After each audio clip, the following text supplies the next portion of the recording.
السلام علیکم دوستوں کلو عثمان سیزن 4 ایپیسوڈ 73 میں ہم دیکھیں گے کہ اس ایپیسوڈ کے آغاز میں ہم دیکھیں گے سلطانہ چیختے چلاتے کہتی ہے کہ عثمان نے میری مہر چرا لی ہے.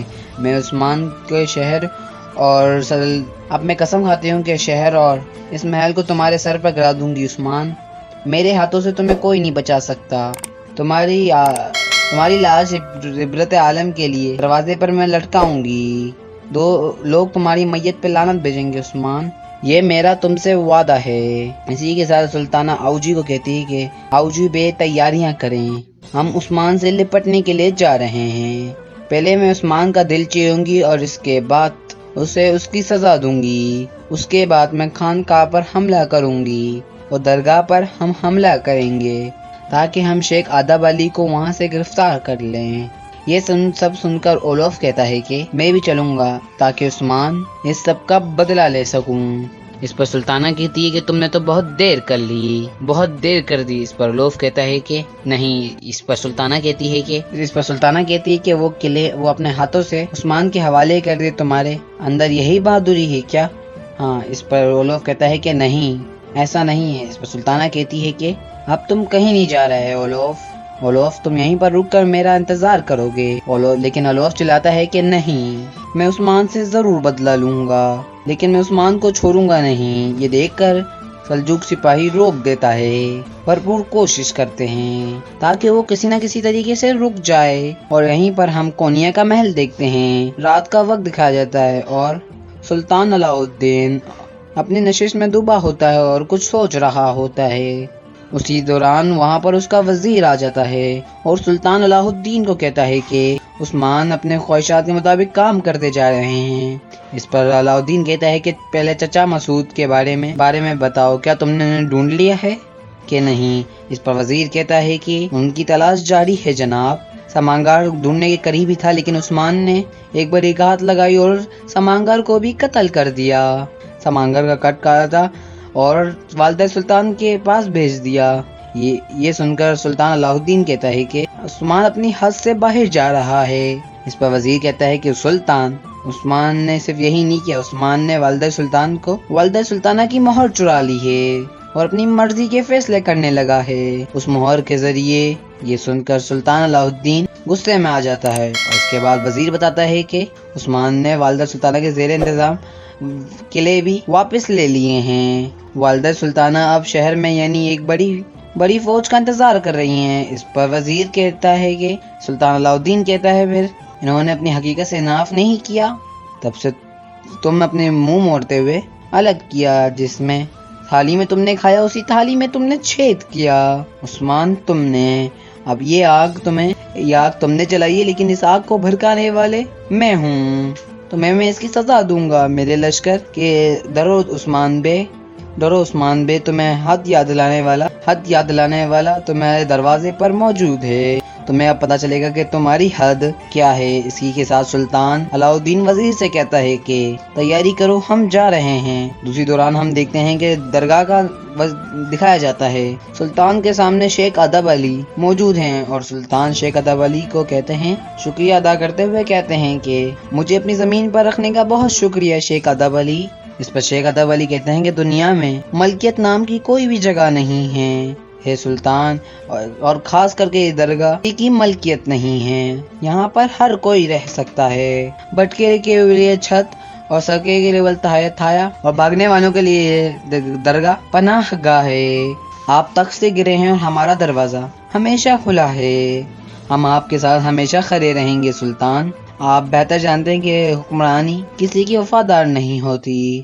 اس پر سلطان کہتے ہیں کہ ہمیں یہ بات تجربات سمجھا دیتے ہیں شیخ ادب علی، لیکن عثمان کہہ رہے تھے ہم اپنے اوپر کے سیاہ سائے مٹا دیں گے، جو بھی ہمارے اوپر کالے بادل ہیں انہیں مٹا دیں گے. اس پر شیخ ادب علی کہتے ہیں کہ انشاءاللہ. اسی دوران درگاہ پر حملہ ہو جاتا ہے اور سپاہیوں کی آواز آنے لگتی ہے کہ جلدی کرو، اس طرف جاؤ، اس پر ہر طرف تراشی لو. اور اسی شور کو سنتے ہوئے سلطان کہتے ہیں کہ یہاں پر کیا ہو رہا ہے؟ تو باہر سے آواز آنے لگتی ہے کہ اسمیان سلطان کا حکم ہے کہ ہمیں تلاشی لینے دو، ہٹ جاؤ. اس پر یہ دیکھ کر شیخ ادب علی کہتے ہیں کہ اور سلطان کافی زیادہ خوف زدہ ہو جاتے ہیں. دوسری طرف ہم عثمان گاہ کی